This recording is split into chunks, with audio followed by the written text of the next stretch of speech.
was 18. It was 18 years old. Sold it for several $1,000,000. Put that into some investments. Has 30 cars on Turo right now. Right around 30. And is doing $250,000 well, yeah. a month in Amazon FBA revenue. So let's go. Let's give it up for. Yeah. Hey guys, we got a noise complaint. We try to keep it down a little bit. We're trying to do a podcast.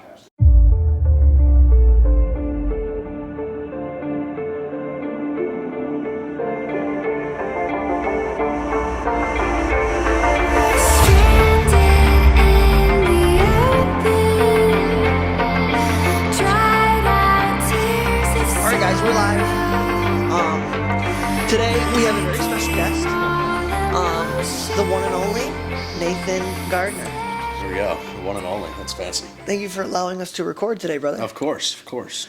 So this was very spontaneous. We were just smoking black and milds at the pool here at the Sheridan, and we decided to turn the camera on. So here we go. Avery, you want a little Nicorette? Yeah.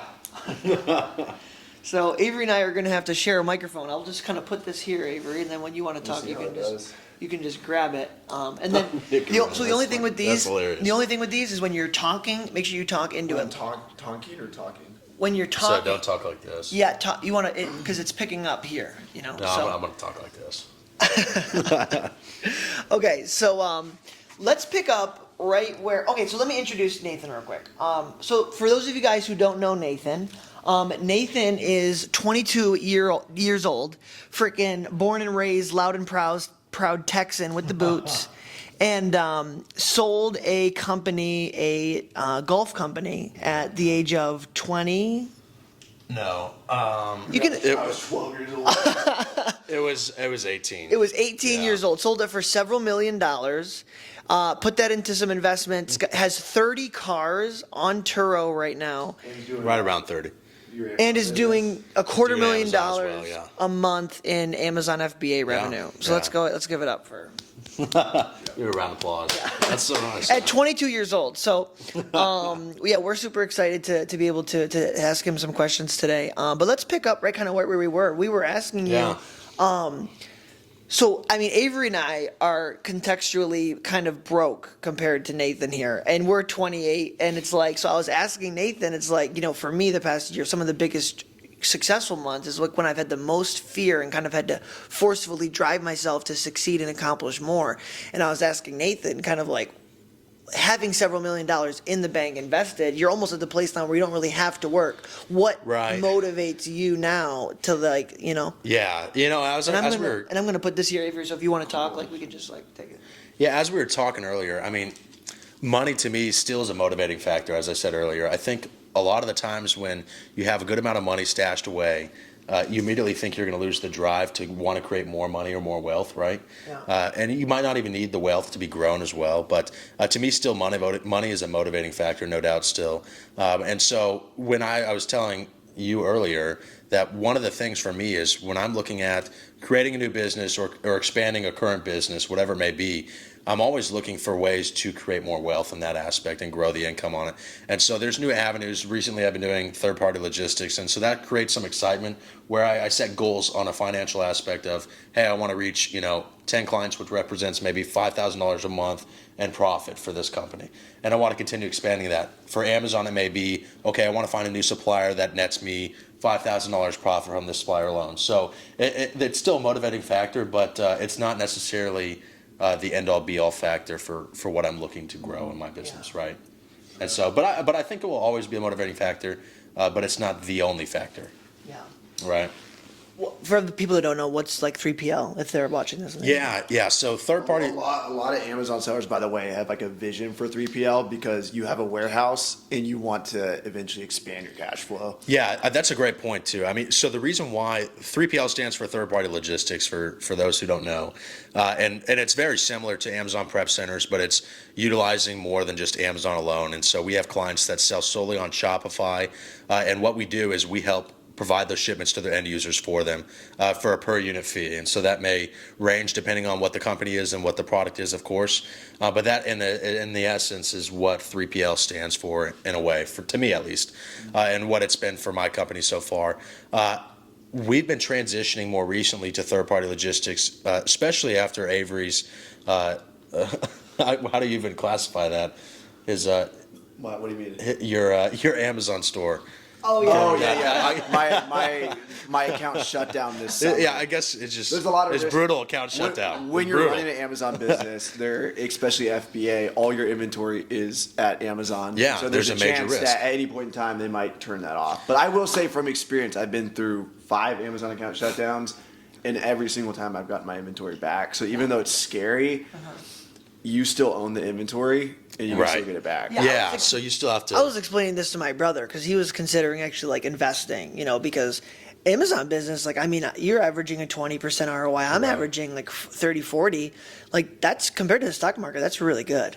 yeah, You know? totally. Yeah. And so I was like, explaining this to Dustin. I was like, if you wanted to invest, like, okay, even if your account did get shut down, like, what's the worst case scenario? The worst case scenario is they send everything back, but you lose your balance. You lose your ability to That's sell why those you can't products be on over- Amazon. You can't be over leveraged. Like if your credit cards are maxed out and you have like a line of credit, and then your Amazon account gets shut down, now you're screwed. But if you're not over leveraged, it's just a matter of time before you get the inventory back. And that's why people, I think, get so nervous with the Amazon shutdowns, is because a lot of people do over leverage. I've over leveraged credit cards before to help grow my Amazon account. I'm sure a lot of other sellers have. Who hasn't, right? But that's definitely one of the things you have to be aware of, is like, you can't over leverage yourself too much to where if something happens, you are selling on a marketplace that you do not own the rights to. Yeah. And so if Amazon shuts down your account because you violate their TOS or whatever it may be, Yeah. that you have to figure out another solution, whether it's, whatever it may be, I guess. Yeah. Okay, so can you give us like I find it so interesting that you started like building the golf company. Like how old were you? You said you were 8th grade? It was during 8th grade, yeah. Okay, 8th grade, so yeah. dude, like 8th grade, like I like just started watching, like I was like just jerking off for the first time. I was gonna say, what were you watching? Yeah. Like, yeah, what were, I dude, didn't know where that I'm was going. freaking, I'm like wrestling full time, like climbing trees. Like, dude, I literally didn't, guys, I literally didn't have my first job until I was 21. Like, that's how broke I was. Right. The only money that I had from 16 or 18 when I went to college to 21 when I got my job was from the government because my mom and dad were divorced. Yeah. So I think it's so interesting, like the people that are watching, can you first maybe give us like a glimpse into what that world was like at 10 years old, 12 years old with your mom and dad that like set you up for this natural proclivity to understand business? Yeah. Like, Yeah. so give us a glimpse into that world and then maybe talk about like, do you think it was like genetic freaks that you're just like brain understood, or do you think like your dad like had exposed you to that? No, I think it was definitely exposure from a young age that has helped. I wouldn't put it towards genetics. I have no idea, right? But I definitely would say it would be more exposure towards it. I feel like there is a genetic component to it though. Like It'll be interesting. when I was younger, I was doing doggy daycare out of all the dogs, and they would come Yeah. over $20 per dog, and I'd make like $100 in a day. I was cutting grass too, Yeah. Selling Coke on the corner. There you go. Pepsi, Coke. Look at that. Look at that young hustler. We probably right there. shouldn't even openly admit that online, I but was selling Coke. 25, He doubles down. He doubles down. 25 instead. cents. 25 cents at Costco. And then 25 cents. Coca-Cola. Coca-Cola. I was like, oh, okay. That was a good clarification. Hey, don't jump We to my needed that. 20s. I'm just talking about my early teens. But my point is, I think there is a genetic component to it. But I think that's people an are definitely argument to more be inclined. had. It is an but interesting My part. mom definitely. Oh my gosh. Hold on a second, guys. I think we're being too loud. Yeah. Hey guys, we've got a noise complaint. We can try to keep it down a little bit. We're trying to do a podcast. Right? Yeah, so we're actually We're just talking. We're just having a conversation. Like we're talking like The this. walls are like paper thin. I understand. Just You would give like a place you recommend that we could go to? okay. So if you go up to 37, I'll let them know. Okay. How long you guys need? 30, 40 minutes. 34 minutes. Okay, I'll let them know. You go up 37, 38. There's some chairs up there. Do the same setup. Okay, word. Yeah, that time. Okay, awesome. Okay. We'll do that. Yeah. Yeah, Appreciate it. We're gonna keep it rolling. It's you. Hey, wait. Just ask him if he wants to be on the podcast for a second. You want to be on the pod? Come on in. No, I'm good. Okay. Okay, Avery, you want to take the You camera? don't get much at the Sheraton, apparently. Okay, so Name dropping real quick. Yeah. Do some Yelp reviews. I'll let you. I'm gonna keep it rolling. You might as well just cut it. No, we're gonna keep it rolling. We're Most gonna, cameras only have 30-minute. no, we've done this for an hour. Are you sure? Yeah. He's got the Premiere camera. Okay. It's impressive. So here, you want to hold this? Here. And I'm gonna go ahead and we're gonna actually continue this. All right. While we're, You got your key? yep. Okay, so let's go ahead, Nathan. While Yeah. we're walking here, go ahead and you can finish that question. Walk us through that. Walk us through that early childhood, man. Yeah. It's like go for like maybe start at like 8 or 9. I don't know. Like we're like. Did your parents touch you? No, I'm just kidding. Yeah. We're going upstairs. Hey, we're just talking, man. We're just talking. There's some Why was that needed? some very frustrated guests It here. was like a domination thing. I know. Like you already called security. Like Yeah, I know. go to bed. Security already did it. But yeah, no. So I mean, growing up, I've All right, guys. Sorry about that. We had to relocate because of some douchebags, but don't worry. We are setting back up. Alrighty, let's get it going. I don't even think that last part. Hopefully the audio is good. But yeah, let's just pick up. Okay, so go ahead, Nathan. what were we? We were talking about you were 8 years old and you were mowing lawns, and you said you had a natural, desire to make money. Yeah, I think back then I had definitely a desire to make more and more money, and so one of the biggest things I did was trying to find ways to make money. Yeah. At the time, I loved mowing lawns for some reason. Yeah. I still find enjoyment in mowing them as well. It's like the go-to business. It is. That's like the go-to It's business not- for yeah, like young people. It's totally. cut the grass. It's hard work too. It is, yeah. Did you It start with like a teaches you lot zero of turn, things. or did you have like a? No, just push mower. It was all push Nice. mower. The majority of my lawns are push mower. They're all about a little bit less than a half acre. All good lawns. But yeah, so I had an inclination to make money. I started off with 3 lawns and just continued growing that business, saw more opportunity, added on additional services like power washing back then, which is weirdly enough like kind of a big business model right now. Have y'all seen that? Power Like washing? people are like trying to start power washing companies. Yeah. It's interesting. Yeah. But yeah, so we did power washing back then. We added that service on. We did things from like mulching and pulling weeds back then as well, to putting new sod down. So a lot of different things that we grew up into the business. But it really just started from having an inclination to make money, and I just kept growing it from there, for the mowing business at least. So, like, I'm trying to think for me. Like, what grade is that? Like 10th grade? What are you in? 3rd grade? What is that? I was in like, Like, I'm trying to compare. So if I go back, right? Like, I was in gymnastics. Like, I guess for whatever reason, like, okay, talk to me about like the relationship you had with your dad, or like what. Like I look back at my life, right, and I was really close with my mom growing up, Right. and I learned a lot. Mama's boy. Yeah, I definitely was. Uh-huh. I learned a lot from her. Like we would sit around and have conversations about emotions and like intuition and like just Yeah. like soft things, and that's kind Right. of what gave me a very soft, feminine side. So I guess what I'm asking is like, where did you learn it from? Like this Yeah. natural So- inclivity to want to think about business. I think Proclivity. I said inclivity. it's fancy words he's pulling out right now. Inclivity. Yeah, I mean, well, originally it started with, I came up with the ideas as I wanted to make more money, and I liked mowing. So it really was that simple for me at the beginning for mowing, is I wanted to make money, and I liked mowing. And so the obvious thing for me was, well, why am I mowing just my parents, which I was doing for free? Why can't I mow some other lawns and make some money off it as well, right? And so I immediately just started knocking on neighbors' doors and basically pitching them on me mowing their lawn, and just continued to grow with that. Now, as far as the parent side go, I do think they brought me up to be more of an entrepreneurial-minded person. I think I've had it in me since I was born, but it's definitely something that they enforced and wanted to, I guess, grow those skills that I already had in place. And so they're very business-minded individuals to begin with, and I think they definitely influenced me drastically on my ability to think outside the box, more than just mowing just 3 lawns, expanding this into a viable business to where I could sell it later down the road.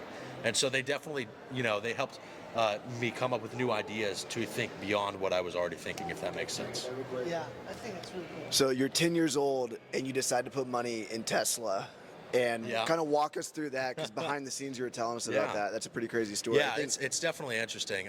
my dad's a financial advisor, and so talking about money in our house is very common. We're very open with money conversation in general, and we have to have a healthy balance with financials in general. And so I I think having a healthy I can't even get. Hey. I'll be right back. No, I think you gotta have It's like a really good example of like how absolutely oblivious and non-present Yeah, our yeah. entire society is. Like clearly there's a camera like literally in the direct middle of the walkway. Oh my gosh. And not only is there a path to go around it, but it's just like it's just like but go ahead. Unreal. Yeah, so one of the things I always loved doing as a kid is my true passion, I would say, would be cars. And so I always loved researching cars. And researching to me was always fun. I'd love going on the computer to research different things, things that I'd be interested in. And so I had some sort of passion towards investing in general and wanted to learn to invest in companies that I liked. And because I loved cars so much, it came down to investing in a stock that is a car company. And so I analyzed tons of different car companies, whether it was GM. I had Ford stock at the time, just one share, which was worthless, still is worthless to this day. But I had a lot of, I loved cars. And so I was like, okay, well, let's research these car companies and see which one's going to be the best company to invest in with my money that I had made from mowing. And so it came down to two stocks for me. It was between Toyota and it was Tesla. And luckily back then I chose Tesla, which I was buying at $26 a share, and I had $3,000 to invest into Tesla for $26 a share.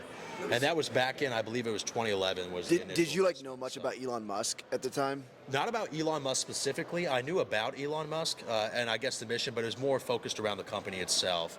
I didn't really know anything about Elon Musk beyond Tesla at the moment. And so I was more inclined for Tesla, not because of Elon, but solely because of the actual mission itself. I thought logically back then, and I still do, that there had to be some sort of opportunity for electric cars to come into the market.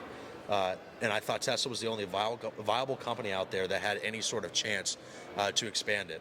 I think Chevy back then, when I was analyzing the company, still had the Chevy Volt back then, is right when it was coming out, I believe, which was an electric vehicle that Chevy produced, or it might have been a hybrid back then.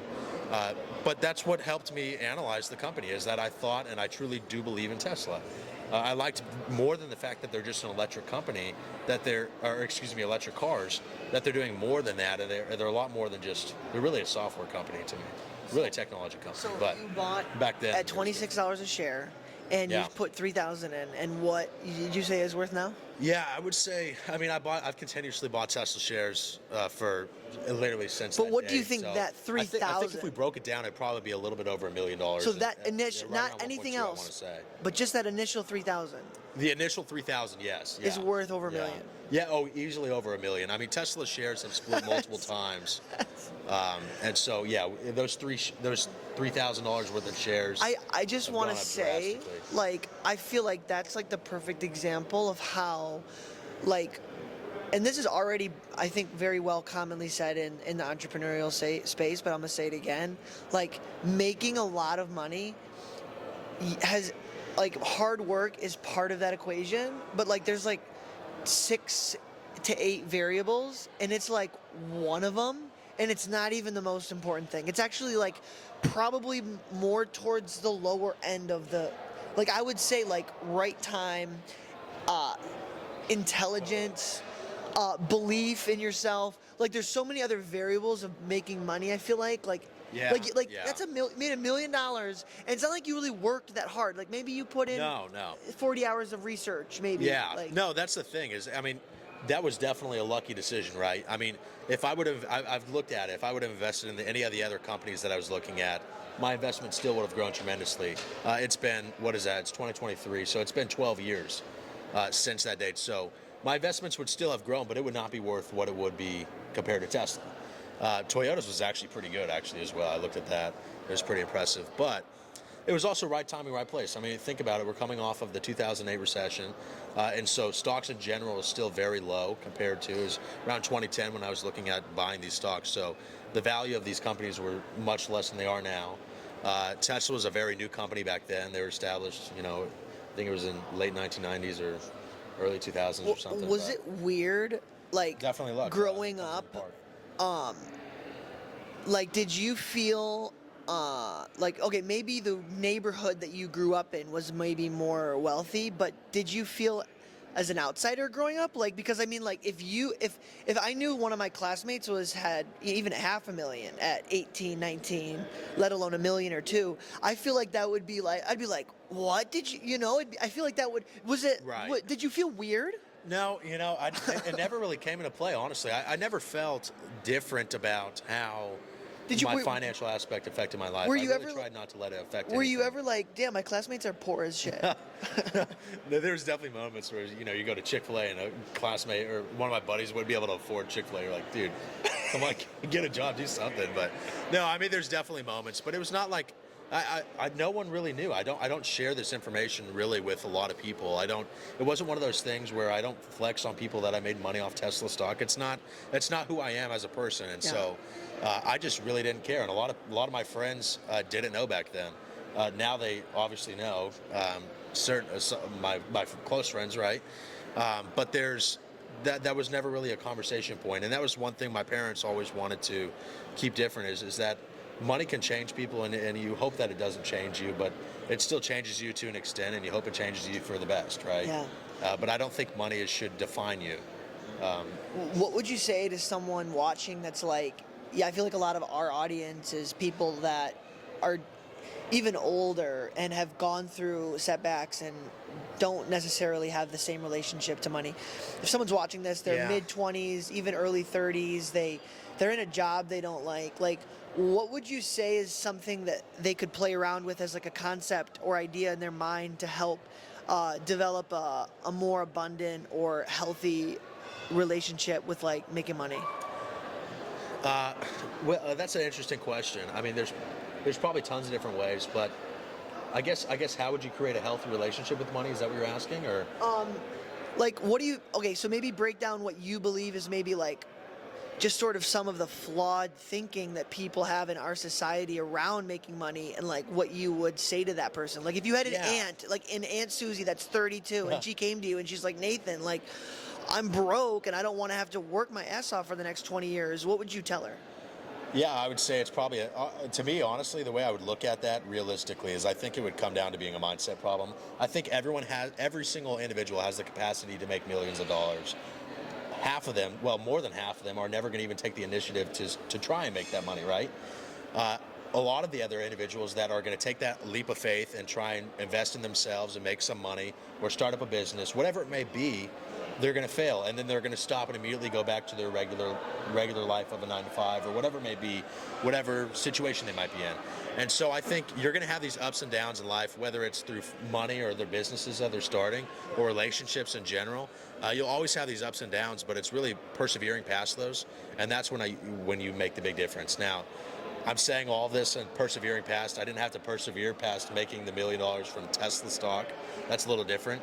But there's been many points in my life where you have to persevere, you have to keep pushing harder, and it sounds a little bit basic of a comment, but it really is. I mean, people quit. A lot of people are quitters, and one of the things that I don't want to be is a quitter. I keep pushing past. I make mistakes every day. So does everyone, right? But it's how you're going to push past those mistakes to make your life better, and whether that results in a financial outcome, hopefully it does for you. But really, I think ultimately what it comes down to is being happy with who you are and happy in life, because life's too short to be upset. Yeah, that's what was Tony Robbins saying yesterday about like the 3 steps to the science of achievement. Like step 3 was basically that I don't know what it was, persistence or something. But basically, persistence is everything to me. Yeah, I think it is. Yeah. I think if you don't have persistence, I mean, the likelihood of someone having success the first time they do something is going to be very low, right? Yeah. Unless they just already know it or they already have the tools and it's low. I mean, think about y'all's first Amazon products you ever bought. Were they successful? What were your books? Actually, yeah. I sold textbooks. Yeah.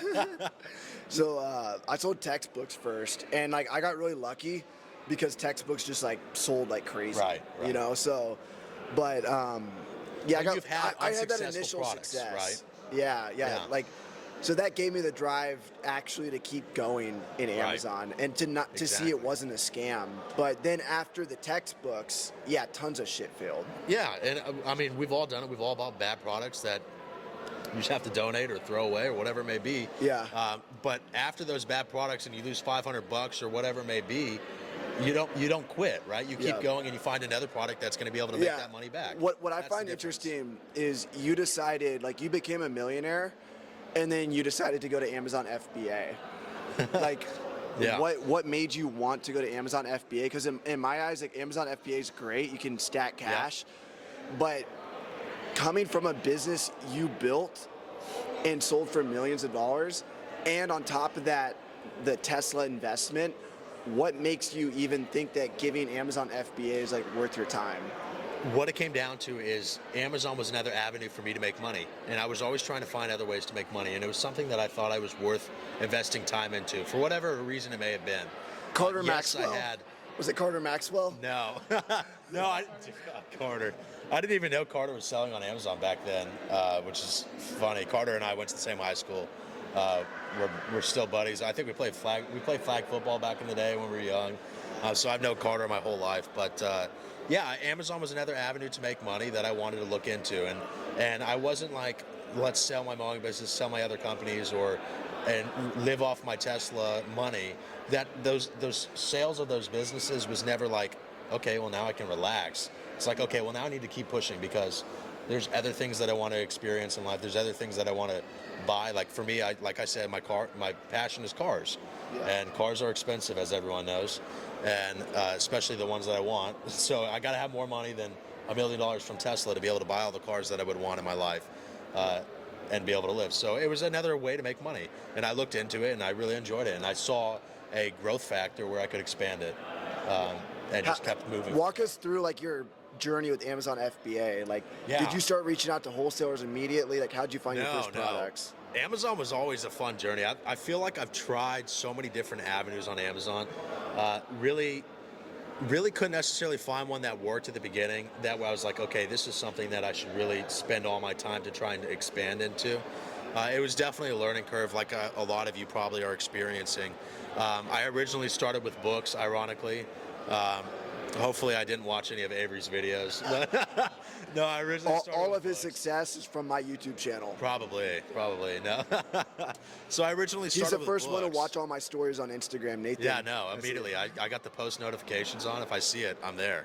Turn them on if they're not on already. But I originally started selling books. I went to book fairs. I'd actually, it was when I started selling on Amazon, I couldn't drive yet legally. And so my dad or my mom would take me to book sales all around DFW, or they even drove me to Houston one time. Yeah. We go to these What were book you sales. using to like look up the books? I had one of those like Dell like PDA machines back in the day, and so I had a little scanner attached. I still have it. I've got to find it. Yeah. But that was pretty cool. I can't remember what software that was. It might have been. Seller tool? Well, yeah, I think it was actually. Yeah. I'd have to. Yeah, I think that is it. So that was fun. I loved going to the book sales, but it was so time consuming. And then you'd always get these like old people that would steal your books. It's just so. I quickly realized that I didn't want to do books long term, although I was making decent money with books, but I didn't see it as a scalable opportunity, for me at least. And so I looked into other avenues, and that's when it was right around the time Black Friday was coming up. And I loved just Black Friday in general. I think a lot of people did as kids.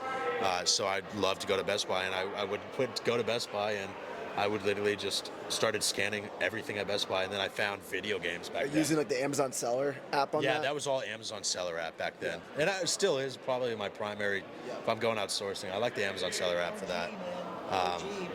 But yeah, no, I went to Best Buy and I found video games, and I just started like, holy crap. I mean, I can buy the new Call of Duty and just resell it for double or whatever it was back then. I feel like reselling So that was always fun. I personally feel like reselling is the greatest business model for a total beginner that's never had a business before to jump in and make money. Yeah. Would you agree with that or no? Like through retail Like if arbitrage?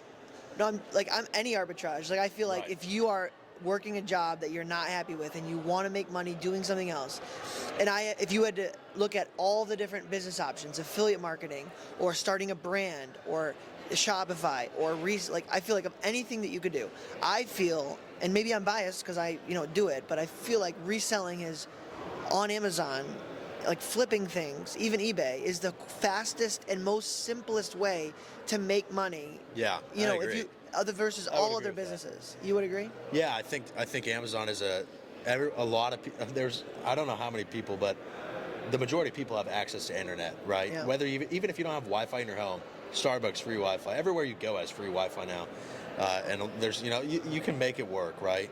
And so there's so many different ways, but I think Amazon's probably one of the easier ways Yeah. for sure. What do you feel Or go like? mow lawns. I always thought that was easy too. What do you feel like? I mean, so since you've started in business, they say like your business growth is kind of equivalent to your own personal growth. Like, what do you feel like in the past 8-9 years has been some of the biggest things that you've discovered about yourself through the business failures or struggles you've had? Yeah, I think I really didn't start noticing like the growth aspect of myself until I started talking to other people. I think that was one of the biggest things is like, for example, going on the Costa Rica trip, it was so interesting to be able to communicate to other people that are in the same situation as you to an extent, right? And just understand that they've gone through some of the same problems you have, and to be able to bounce ideas off each other, that was everything. Yeah. And because I don't post Amazon content, so I didn't have Amazon seller friends per se, besides Garder. And so it was one of those things where it was eye-opening to talk to other sellers, because I didn't realize how big, especially in the Amazon community, how big of a those connections that you make can be life-changing for you, because they can alleviate so much stress and solve a lot of your problems just by reaching out to to your friends. Yeah. It changes everything. I probably reached out to both of y'all on questions before. I know I've reached out to Jameson. I've definitely reached out to Garder. And so there's some things that you can't handle yourself, and you got to ask for help. And so I think realizing that I can't do everything, and sometimes you have to ask for help, was probably one of the biggest growth things I've seen. I love would that. say. Yeah. So if you guys want to go to the next Costa Rica trip, click the link down below. And Nathan, if people want to, people are interested in 3PL, they have a Shopify store, they have a brand that they're Yeah. flipping things, and they want to outsource some of the stuff, where can they find you? Yeah, y'all can go to the website. My website's just ntgdistribution.com. And we'll put it in the description down below. Yeah, we do third-party logistics. We've done prep centers work for other Amazon clients as well. But yeah, that's where they could find me, and reach out to us if you have Most fun thing some about needs. Costa Rica. What was your favorite part about Costa Rica? I don't know if we can say that on camera. I don't know. No, we didn't do anything that bad. No, nothing bad. Dude, honestly, I loved going to that like bar in the guy's backyard. That was like, it was not a bar, but it was a backyard with huge speakers. Do you remember how large those were? Yeah. That was unreal. It That was such fun. an- But it the was- van rides over there Oh were my unreal. gosh, yeah. Remember that? And the van could barely get up the hill, and we're like 15 people deep in it. Like, oh, So it was, I feel like the Unreal. most interesting thing was like, okay, so we had 14 people. yeah. You know, all in a massive Airbnb for 5 Right. days in the middle of La Fortuna, Costa Rica. All Amazon sellers. Such an eclectic group of people. And it too. was It's 9 totally of them different. were less than 23 years old, testosterone driven. I want to party and talk to girls the entire time, stay up till 3 in the morning and play music. And then Bud you Light, had for about sure, yeah. 4 or 5 people that were like couples, 30 to 40 years old. Eli and Heather. Well, yeah, shout out yeah. Heather and Eli. But they hung out with us. They Yeah. were awesome. They were awesome. And no, it is really cool. I think I mean that's why we started the MSC, because we Are those tickets available for purchase yet? you know it. Oh, You okay. know it, baby. Just wanted to make sure. Yeah, in case Nathan they will were curious. I Yep, didn't know. Nathan will be there, guys. So go to MiamiSellersConference.com. Description, check out that link in the description. Pre-sale is still active, so Nathan might be sharing a little bit about 3PL because, again, a lot of Amazon FBA people have warehouses, Yeah. and what you've done is you've enabled yourself to have more cash flow by prepping items, not necessarily for other FBA sellers, but you could. Right. But you're doing a lot of Shopify. Yeah, no, we can talk about that too. I mean, a lot of one of the reasons why I started doing 3PL was I'd literally walk into the warehouse and I see employees that were just sitting around because there was not a lot of work for Amazon on a 10-hour day or whatever it may be. You can't be doing work 24/7, and I would see that because we had employees that are sitting around, which is not necessarily bad. but then I started looking at other avenues. It's like, I'm paying for these people, so how can we capitalize off that? And that's when I started looking into opening up third-party logistics. And I was like, found our first client. Well, actually, they found me, which is ironic. They just found us through our website. That's the best, man. When people come to you, man. Isn't that the best? Yeah. Yeah. No, it was weird too, because on my website it didn't even mention third-party logistics, and suddenly they just found us and reached out to us. Yeah. And so I guess it's the name because it says distribution, so they assumed. But it worked out. They're our best client now to this date still. But yeah, I think a lot of people, they have the space and the means to do other things than just selling on Amazon. Amazon's not. You're not going to be, unless you're at a huge scale, you're probably not prepping units 24/7. I feel like a lot of people end up opening prep centers because of that. Like they turn their Call me basic. Well, I think something interesting with you is like it helps with your cash flow, but a lot of people use it as like a band-aid. They're like, like my cash flow is so negative that I don't have money for inventory. So like let me create more like profit coming in, but you told it's me also at an the expansion pool, tool as well. Yeah. Like you're making profit from it, but it does increase cash flow. So talk a little bit about that. Like what was your main motivation behind it? And do you think other people should do the same thing? Yeah.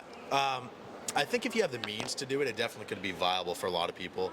It's definitely a lot of work though, because you are taking an individual's company, and they're relying on you to ship out those products on time, right? You're representing that brand, and so you have to be responsible to that extent. You can't put off things like that, because if you stop, it's disrespectful. Really, is what it comes down to. But it's definitely viable for a lot of other people. If you have the space and the means to be able to do it, it's definitely worth looking into. The reason why I originally started third-party logistics was because I was looking for other ways to make money, like always, and like I said, I saw people sitting around in the warehouse, and I was already paying them to sit around. I was like, well, why don't we capitalize off them doing something at the warehouse instead? And like I said, they reached out to me as well, that original company. What so are it your pushed the idea in my head. What are your overall thoughts on Turo for people that are looking for a side hustle, and is it worth their time? And what would your advice be for them? Yeah. So I also have a Turo business. We have quite a bit of cars that we rent on Turo, all makes and models. We have luxury vehicles, sport cars, to economy cars. Yeah, we've got multiple Teslas on there, and so. Turo is one of those things. Like I said, cars are my passion, so I wanted the excuse to buy more cars. Is what it came down to, and so renting that was the way to do that. So I started doing that. I bought a lot of cars, and I think if people have spare vehicles sitting around or they don't use their own vehicle, it definitely could be viable. The problem that most people don't understand about Turo is that it is very time consuming. Yes, and so for me, a lot of our rentals are cars that we have to drop off at the airport that need to be there at their allotted time when they land. And so if Avery's coming in at 5 a.m., he's got to have the car at 5 a.m. And so you got to plan ahead, have it dropped off by 4 a.m. or drop it off the night before, but that takes time. And it's a two-person job because you can't drive there and drive back if you're by yourself. And so that's the biggest downside with Turo, is that it is a time-consuming, business, but there's definitely ways to grow. Which is, if you have excess employees, it's definitely beneficial too. Yeah, what do you think is a better side hustle for like beginners trying to quit their jobs, Turo or Amazon FBA? Amazon for sure. Yeah. And Turo is just the capital. Like, think about it. If you have your Turo, your product is the car, which costs more to buy an individual car. There's definitely ways to go around. We've bought many cars that are $5,000 to $7,000 to rent out. And so there are cheap avenues to make Turo more viable, but with $7,000, you'll be probably making a lot more per year with Amazon, I would assume, assuming your products are good, right? So, but yeah, I'd say Amazon's the easiest. Amazon's easier, especially if you watch Avery's YouTube. Yes. Starthumble.com, guys. Do you Fastest way to 100K for somebody starting from nothing to 100K on Amazon? What's your go-to route for that? That's a good question. Because what you're doing now, Interesting. you got wholesale now, Right. So Yeah, you're we're probably fully just spending wholesale. 100 G's a month, Yeah. getting 250,000 in sales. How does somebody get to that point? Are they picking up the phone? Are they calling? Are they emailing? What are they doing? maybe someone that's got only Definitely not $3,000. emailing. Maybe they only got a little bit to start. Say it again. So, talk to someone that's got maybe only $3,000 books, but I mean, Right. to go the wholesale route, you got to reach out to suppliers, right? Yeah. Wholesale, I think, is the best way. To me, it's the best avenue on Amazon. Yeah. I think there's definitely, you can make money on OA. Because Taylor's doing wholesale right now, and like Taylor's not working every fucking day. Exactly. He's thinking like once a month, let me put these orders together, Yeah. boom, done. you Yeah. know?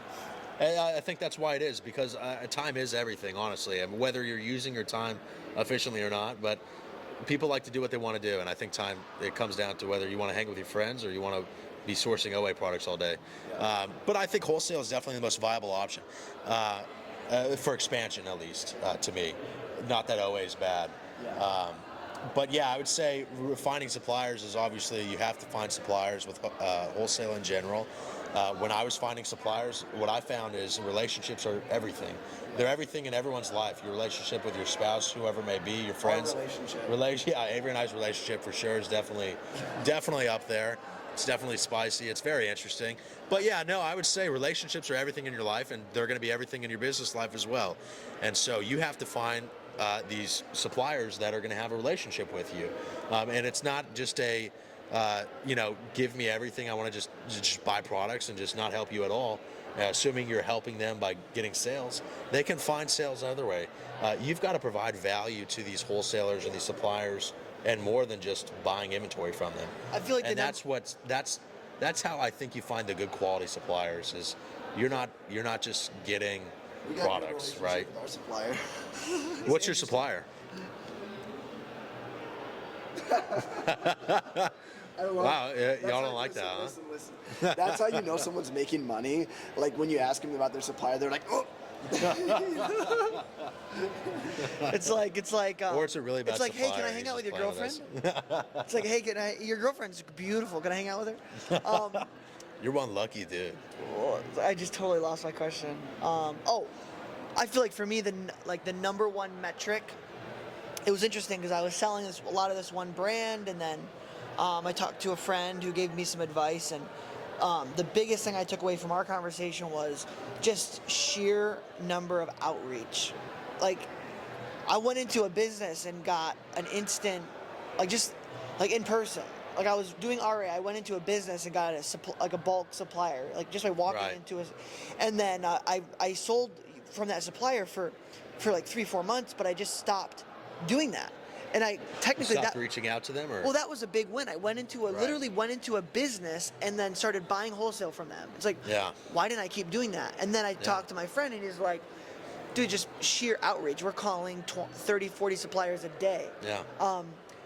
That was the biggest metric for me. It was like, increase your outreach. Do you feel like, would you agree with that? Or do you feel like I think that's definitely crucial. Is there when you're another starting out, metric for sure. that you think is important? No, at the beginning, that is pretty much the only metric you need to worry about. It's not necessarily outreach, but I mean, it really does come down to that.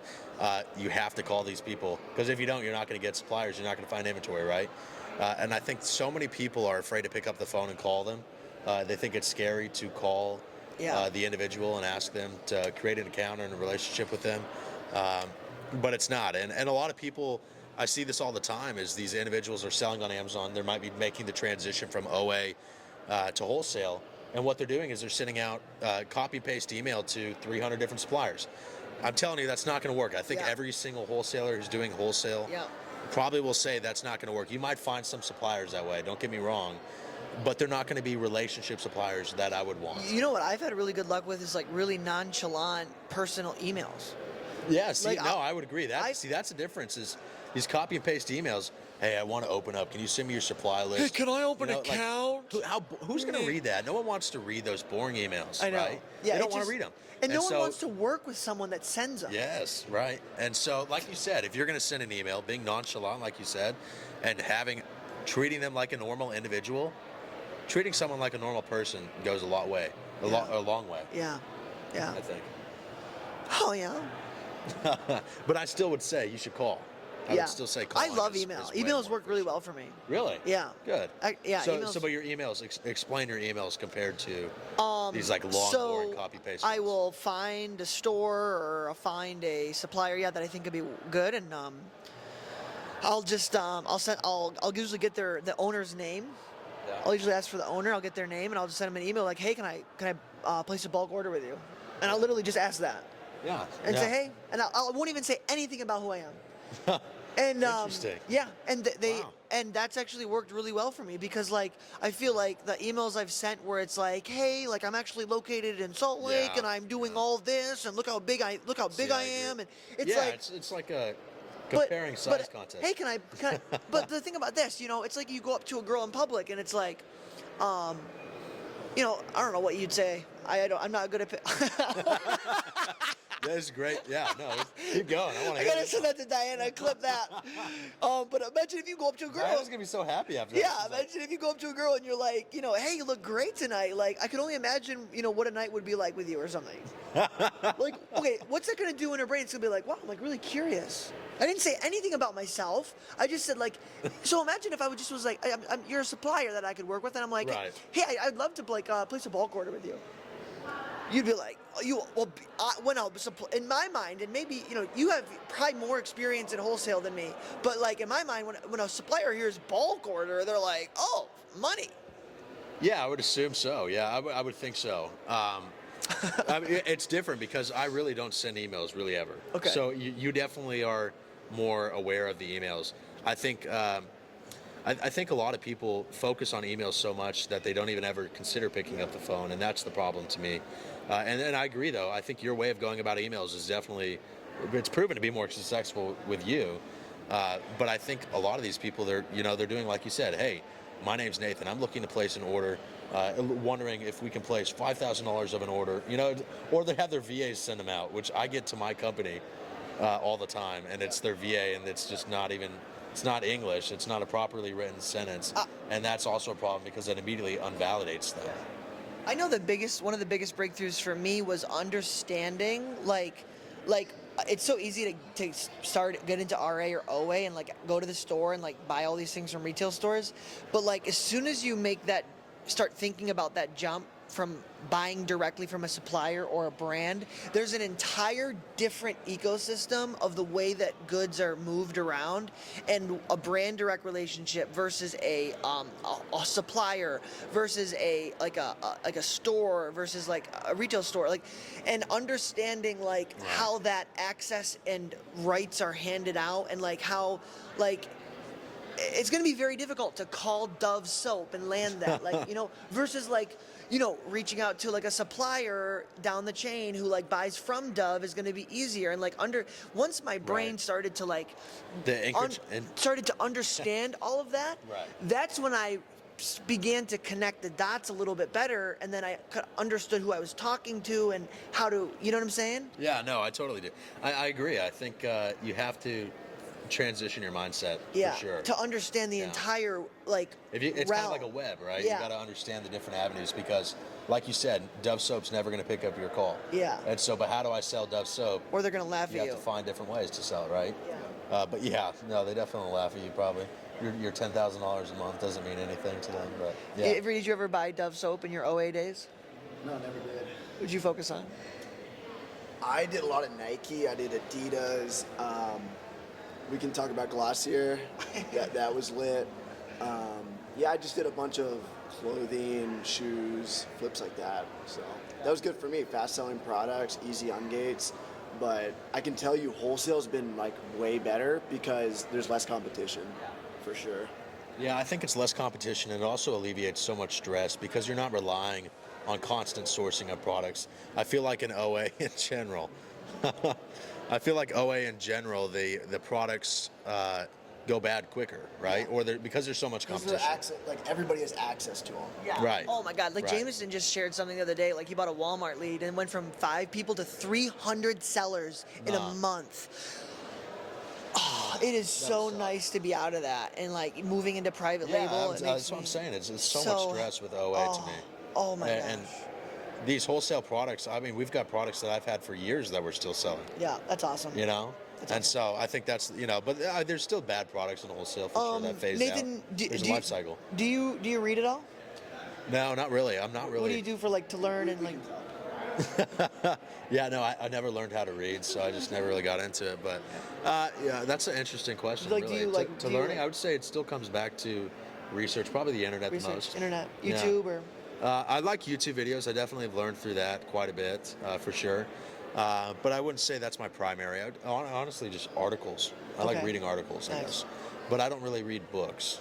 What was your biggest takeaway or most memorable moment of the past two Miami Sellers conferences that you've been to? Oh, that's interesting. The first one was funny. On a side note, besides learning, my buddy was there. I don't know if you remember Josh, but Josh came and he's from Kansas. He's just pale, and he got the worst sunburn I've probably ever seen. No, it was not. It wasn't Josh. It was Lucas. I don't know why I said Josh. Yeah. But Lucas, and it was like literally his skin was peeling off. It was disgusting. It was unreal. That's what I vividly remember about the first one. It's so funny. Also, the venue was great. It was a beautiful view. So that was really cool. It was awesome just going out to Miami in general and meeting all these other Amazon sellers that were so like-minded as well. Yeah. I think the second one was super cool because Amazon Lit was there. We got to have a conversation with them and have them. Just the presence when they come and speak is unreal. And honestly, the crowd last year was really, it was a unique crowd, right? Yeah. All these people were motivated to learn, and they were also, like, you could feel the energy, I guess, is what I'm saying. You know, that's something I think that's going to continue to grow as well with this year. Where can people find you at this next Miami Sellers Conference? What do you mean where? Like, where are you going to be? Where are you going to be posted? What's going to be your spot? In the back of the room? You're going to be Yeah, after probably like in party? one of the closets. What color hat are you going to wear so they can find you? Dude, I don't know. That's a good, it switches every day. Today we're wearing a Rangers hat, but yeah, no, I'll be there. I'll be there for sure. I don't know where we'll be sitting yet, but I'm sure you'll be able to spot me. I'll probably be in booths. So if you guys got wholesale questions, you got a product, you want a 3PL, you want to talk Turo, catch Nathan on his socials. We'll put him down below in the description. We'll put his website down below. So all that'll be there. Avery, one last question, and then you can also ask Nathan any questions you have. What are you most excited about for MSC? Man, I just love the energy. I love everyone being there. It's really unreal having like everyone in the same room with the same goal. Everybody wants to make money. We're all weirdos. We're all flipping products on Amazon. We're gonna have a book seller doing $600K per month there. We got Nathan. We got like That's unreal. 19-year-olds doing like Yeah. $200K a month. Like, it's just inspiring. Like, everyone coming together and clashing. Like, that is And it's my also favorite part. interesting, like kind of it's a community really, because all these people, you've got people that are doing $1 million a month, and you've got people that are doing $2,000 a month, and there's no judgment between anyone. And I think so many people are willing to help each other out, and you can't get that anywhere. You know, Yeah. when you have a big group like that, that's really when you can learn it. MiamiSellersConference.com. Yeah, I think that's the biggest advantage of Miami Seller Conference. Really is the relationships you build. That goes back to like I was saying earlier. Yeah. Relationships are unreal. They're everything. Yeah, Avery's reading a good book right now, the Culture Code, right? Yep. And I don't know if this idea is from that, or maybe I'm just sort of creating it in my own mind, but I feel that within any group, the leaders set the tempo and the culture and the values of what's then transmitted down to the people that either follow them or even just show up and attend what they're hosting. And I think for us, that's always been the core value that we've tried to kind of hold at the highest level, is like just this essence of family with community around business, and like knowing that like regardless of the struggle that you're going through in your business or what your goal is that like there's 1,000 people that you can reach out to that are also reaching out to other people that are there to help you, and that are there to not only give you advice but ask for your advice, to share their story, and then have an amazing time. Not pretend they know it all. Yeah. You know, like, it's like a growth. Like, we're all growing together. Yeah, And exactly. we're all figuring shit out together. Yeah. Yeah. So I think that's You have really- something to learn from everyone as well. It's not just learning from the people that are doing $1 million a month. Right? Yeah, like it's There's like something to learn like from it's everyone. like it's funny because, and I think the irony of it all is the FBA space, like especially on Instagram but on the internet, is flashy. Like everyone's got a, especially maybe less now, but like got a course to Yeah. sell or a program to be in. Especially in Miami. People like to flex in Miami. They like to pull up in the Lambos. It's like Yeah. the place where you get to show all your hard work from But the year. I was saying is like the Avery's gonna pull up irony in a of Lambo. it is I feel like the room does have a lot of humility there. Yeah. Like there is yeah. there is still humility, and it's real, So yeah, I guess maybe I'm just putting that out there because that's something that we value, So 100%. well, guys, we're gonna wrap this up. Nathan, thank you for coming on. Of course. It's fun. Any last words? Any last questions? Go give Nathan we'll link your Instagram below. Sure, yeah, yeah. And we'll link your website below. Make sure to go follow TJ. Yeah. Subscribe to the channel if you guys haven't already. We'll see you next one. Oh, fuck. Daddy, fuck. See if that cut out.